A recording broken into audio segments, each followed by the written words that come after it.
that there's such a connectivity in what is happening. Like when I see the struggle of getting, the freedom to travel, right? The freedom to move around. I see so many of my black neighbors constantly feeling this fear that they can't move around, that they're going to be stopped by police, or my Latino neighbors getting stopped by immigration officers.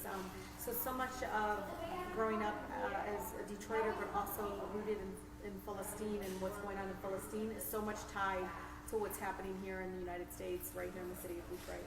So, as one of the first Muslim women in the Congress, and as the first Palestinian woman in Congress, so how do you feel about that? Well, I can tell you, Janna, like I tell people I'm like a walking bill. So yes, I'm a Palestinian, but I'm more Palestinian there than even Palestine. In Palestine, I'm a Markaniya, right? Yeah. But in Detroit, I'm just Rashida. Yeah. I mean, oh, hi Rashida J. But in Congress, I'm Palestinian. Like I'm like a walking bill. يعني في منهم أول مرة بحسوا واحدة فلسطينية بيدهم, right? Somebody Palestinian near them and around them. But yeah, I truly believe more and more like I'm a walking bill is how I describe it, because when they see me, they see a Palestinian. Unfortunately, more than they see me as American, they see me as Palestinian first, which is the fact that we do have a crisis, that there's a lot of othering. We call it like othering, and this kind of she was born here, but she's also Palestinian, as if I'm supposed to be less than, right? Yeah. So I struggle with that a lot with a lot of my colleagues. Even the President of the United States has told me to go back where I came from, which is Detroit. But it is feeding into that kind of racism and bigotry that you see right now in our country. Of course, and you told me that you're coming to Palestine, so yeah, tell me a bit about it. So I'm coming to Palestine the end of August. I'm super excited. We're focusing on just looking at the human impact of what occupation is. So many of my colleagues don't even know what occupation means. When you say to them, it's very foreign. But I talk to them in the ways of, well, no, I want to come and teach you, show you what segregation is going, the inequality, the kind of dehumanization, the fact that my grandmother, is sometimes denied human dignity because she's Palestinian, right? And showing them what occupation is in practice, what it looks like, what it feels like. I think it's critically important because so many of us talk about international human rights. We talk about 1948, 1967, the Oslo Accords, but that's not that's not how you're going to get people, especially in the United States, to fully understand what the human impact is. And so I'm hoping this trip will shed light into the struggle and the pain of feeling oppressed and what it really feels like to be Palestinian under Israeli occupation. And what can we as the Palestinian community and also as children and as girls do? I think this younger generation of Palestinian children and youth know the importance of connecting to other movements. So when I say we need clean water in Detroit, that also means clean water in Gaza, right? Access to water.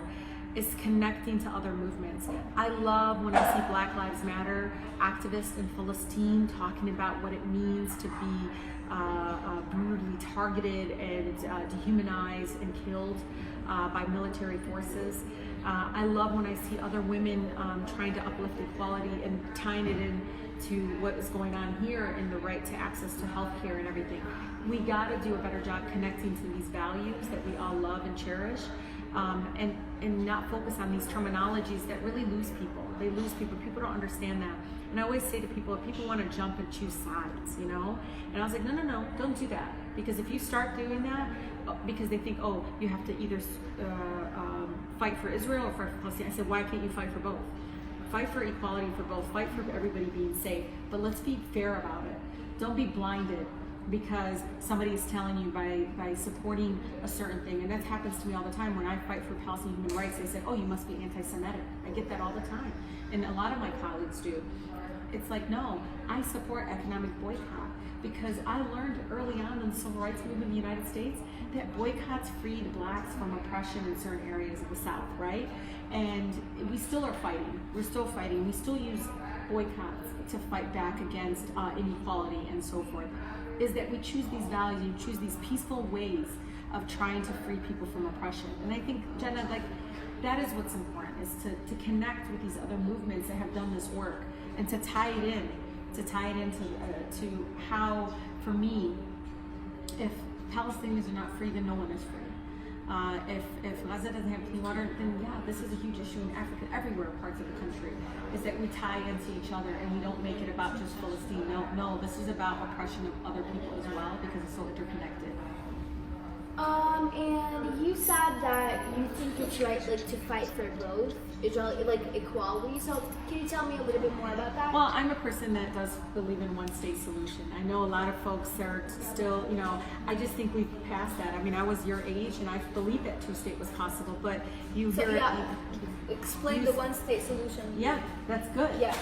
So people believe, obviously I believe in self-determination. And I can tell you, if folks think they can get two-state and have equality and true freedom, we're go on with it. Israeli Well, but go borders. with you, but go with I'll be completely supportive, Jenna, but I feel like we've gone past that it's been destroyed by the current right-wing government right now of Israel. I mean, Netanyahu is not supporting the two-state. No matter how much they say it, it's not happening.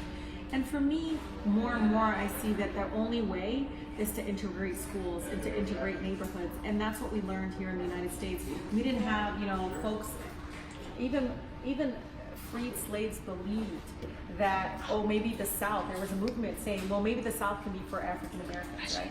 And the North, I know. Okay, but I want you to know that didn't work. So separate but equal doesn't work, and I feel like in this case it doesn't. But however, I'm still an American, so I'm not going to impose my beliefs onto a whole people. They can decide what they want, but right now I just can't see a two-state even being possible.